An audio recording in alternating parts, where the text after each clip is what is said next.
So ఈరోజు చెప్పబోయేది మీకు చాలా ఉపయోగపడుతుంది. So don't skip this reel. So ఏంటి అంటే, సో ఎక్కడికైనా వెకేషన్కి వెళ్దామని రెడీ అవుతున్నాం. సో రెడీ అవుతున్నప్పుడు పిల్లల్ని ఇలా పలానా చోటకి మనం వెళ్దాము అని చెప్తే వాళ్ళు చిన్నప్పుడు చూపించినంత ఎగ్జైట్మెంట్ చూపించరు.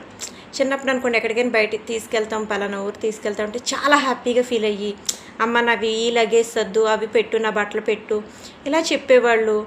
సో టీనేజ్లోకి వచ్చేసాక ఆ ఇంట్రెస్ట్ తగ్గుతుంది. సో ఏమనుకుంటాం మనం, ఏంటి మా పిల్లలు రావడానికి ఇంట్రెస్ట్ చూపించట్లేదా? అలాగే ఫ్యామిలీ ఫంక్షన్స్కి కానివ్వండి, ఎక్కడికైనా బయటికి వెళ్దాము అంటే ఫ్యామిలీతో పాటు వాళ్ళు రావడానికి ఇంట్రెస్ట్ చూపించరు. సో రీజన్ ఏమీ కాదండి, వాళ్ళకి ఇష్టం లేదు అని కాదు. సో దీనికి కారణం ఏంటి అంటే స్క్రీన్ ఎడిక్షన్ అనమాట. సో స్క్రీన్కి ఎక్కువ ఎడిక్ట్ అయిపోయి స్క్రీన్లో ఎక్కువ ప్లేసెస్ని చూడటం, అలాగే ఎక్కువగా ఆ స్క్రీన్ చూస్తున్నప్పుడు, ఆ ప్లేసెస్ని చూస్తున్నప్పుడు వాళ్ళు ఆ ఫీలింగ్ని ఫీల్ అవడం, ఆ ప్లేస్కి వెళ్ళినట్టు చేస్తున్నట్టు.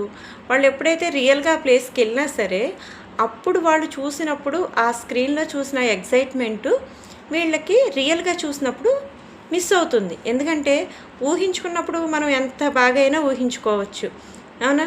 ఇప్పుడు ఫర్ ఎగ్జాంపుల్ ఒక వంట వస్తుంది, ఒక రీలు బాగా అక్కడ చేసి చూపిస్తూ ఉంటారు ఫుడ్ ఐటము. అది చూడగానే మనకి భలే ఉంది, భలే కలర్ఫుల్గా అని చెప్పేసి చాలా అట్రాక్టివ్గా అనిపిస్తూ ఉంటుంది. మనకి ఇక్కడ తెలియకుండా లాలాజలం వస్తుంది.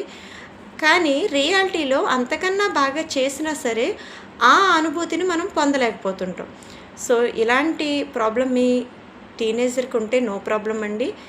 దీనికి చక్కటి సొల్యూషన్ ఏంటి అంటే, కొంచెం స్క్రీన్ టైం వాళ్ళకి తగ్గించి ఇలాంటివన్నీ కూడా ఎక్కువగా రియల్గా వాళ్ళు ఎక్స్పీరియన్స్ చేసేటట్టు మనం ప్లాన్ చేసుకోవాలి. అలాగే వాళ్ళు లోన్లీగా ఉండకుండా ఎక్కడికైనా సరే సమూహంతో మనం చక్కగా టూర్స్కి కానీ ఏదన్నా ఎక్కువ ఫ్యామిలీస్ కలిసి వెళ్తూ ఉంటాం. సో అందరితో కలిసి ఉంటే వాళ్ళు ఇలాంటి వాటి నుంచి చక్కగా బయటపడుతూ ఉంటారు. ఇలాంటి మరిన్ని టిప్స్ కోసం ప్లీజ్ సబ్స్క్రైబ్ మై ఛానల్.